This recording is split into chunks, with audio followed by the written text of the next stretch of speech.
नमस्कार, स्वागत है आप सभी का जी न्यूज पर। आपके साथ मैं हूं पूर्णिमा मिश्रा। सुबह के 8 बजने वाले हैं। कुछ खबरों पर डिटेल रिपोर्टिंग हम करेंगे, लेकिन उससे पहले शुरुआत कर रहे हैं देश और दुनिया की 50 बड़ी खबरों के साथ।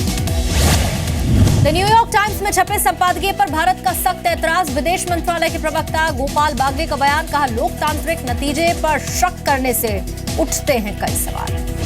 23 मार्च 2017 को द न्यूयॉर्क टाइम्स में योगी आदित्यनाथ के सीएम बनने पर एक एडिटोरियल छपा। भारत को हिंदू राष्ट्र की राह पर बताया गया। शिवसेना सांसद रविंद्र गायकवाड़ आज ट्रेन से मुंबई पहुंचेंगे। एफआईए ने उनकी उड़ान पर पाबंदी लगाई। विमान कर्मचारी को पीटने वाले गायकवाड़ ने माफी मांगने से इनकार कर दिया। दिल्ली पुलिस को दी थी गिरफ्तार करने की चुनौती। काम पर लौटा महाराष्ट्र रेसिडेंट डॉक्टर्स एसोसिएशन, आज तक का अल्टीमेटम था। इंडियन मेडिकल एसोसिएशन ने वापस ली हड़ताल। काम पर नहीं लौटने वाले डॉक्टर्स पर होगी कार्रवाई। पिछले 5 दिनों में डॉक्टर्स की हड़ताल से हुई करीब 135 मौतें। बीएमसी के वकील ने बॉम्बे हाईकोर्ट में इसकी जानकारी दी है। कोयला घोटाले के आरोपी नवीन जिंदल की मुश्किल बढ़ी। कोर्ट में दाखिल सीबीआई की सप्लीमेंट्री चार्जशीट स्वीकार हुई। नए बनाए गए सभी 5 आरोपियों को 10 अप्रैल को पेश होने तक का आदेश दिया गया। राज्यसभा सांसद डॉक्टर सुभाष चंद्रा ने प्रधानमंत्री राहत कोष में संसद से मिली पूरी सैलरी दे दी। पीएम मोदी को चेक सौंपा। अब हर महीने सिर्फ ₹1 टोकन सैलरी के तौर पर लेंगे।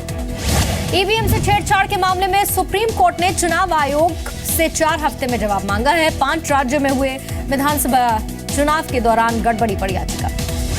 भगौड़े विजय माल्या के प्रत्यर्पण की अर्जी को ब्रिटिश सरकार ने मंजूरी दे दी। वारंट पर वेस्टमिंस्टर की अदालत करेगी आखिरी फैसला। बांग्लादेश की राजधानी ढाका में हुए आत्मघाती धमाके की जिम्मेदारी आईएसआईएस ने ले ली। हवाई अड्डे पर एक आतंकी ने खुद को विस्फोट से उड़ा लिया था। दिल्ली सरकार की सरकारी योजनाओं से आम आदमी शब्द हटाने का काम शुरू हो गया है। चुनाव आयोग ने एमसीडी चुनाव को देखते हुए यह आदेश जारी किया था। दिल्ली में एमसीडी चुनाव के लिए आज बीजेपी अध्यक्ष अमित शाह की रैली होनी है। बूथ स्तर पर पोल मैनेजमेंट की बारीकियां सिखाएंगे। आज ग्वालियर की बीएसएफ अकादमी जाएंगे गृह मंत्री Rajnath Singh. Passing out parade में होंगे शामिल।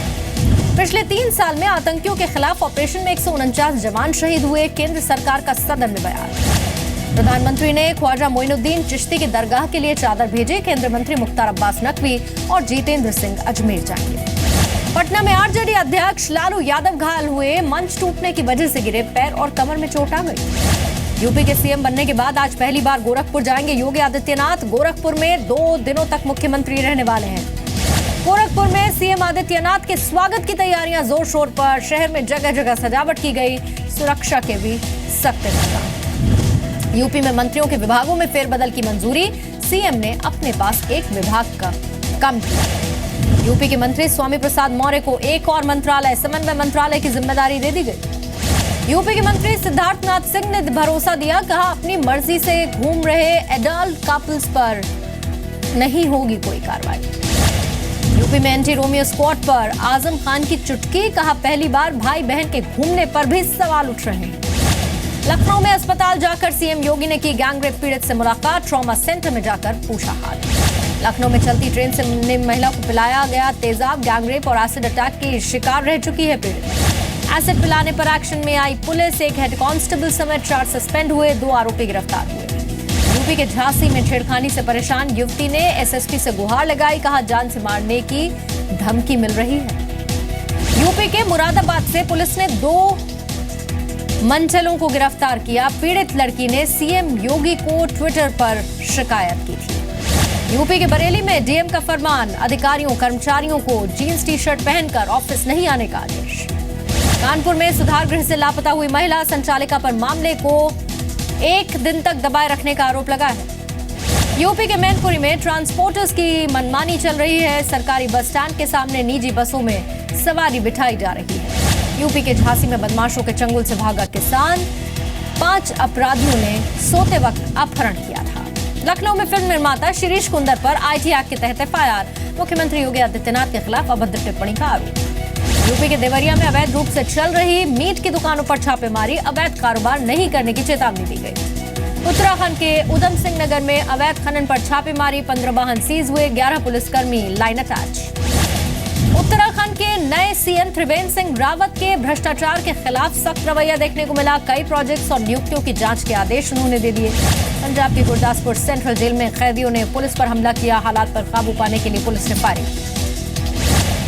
पंजाब के फजलका में रेत माफिया पर कार्रवाई। जेसीबी मशीन और रेत से लदी हुई 4 ट्रैक्टर ट्रॉली जब्त की, 6 लोग गिरफ्तार हुए।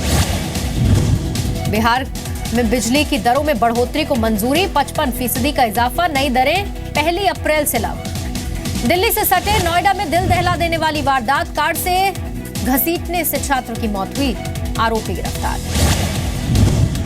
दिल्ली में Mercedes hit and run case में चार्जशीट दाखिल, पुलिस ने नाबालिग ड्राइवर के पिता पर केस दर्ज किया। दिल्ली में पिछले साल अप्रैल में सिविल लाइन इलाके में हुआ था दिल दहला देने वाला हादसा, सिद्धार्थ नाम के एक व्यक्ति की मौत हुई थी। दक्षिणी दिल्ली में पकड़ा गया सीरियल ठग, 35 केस में वांटेड था, 600 करोड़ की ठगी का आरोप है। दिल्ली में कई प्रतिबंधित हथियारों के साथ एक महिला समेत 3 लोगों की गिरफ्तारी हुई, 2 कार्बाइन 36 पिस्टल भी बरामद। मुंबई में आज डीएनए विमेंस हाफ मैराथन चल रही है, जोश के साथ महिलाएं शामिल। दिल्ली एनसीआर में अभी से ही काफी ज्यादा गर्मी, सामान्य से 3 डिग्री ज्यादा तापमान रिकॉर्ड किया गया। मैक्सिको की एक फैक्ट्री में गोलीबारी, 2 लोगों की मौत हुई, 11 घायल हुए, 2 गुटों के बीच झड़प।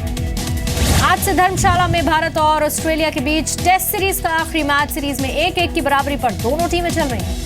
धर्मशाला टेस्ट में विराट कोहली के खेलने पर सस्पेंस है। टेस्ट से पहले बोले विराट 100% फिट होने पर ही मैच खेलूंगा।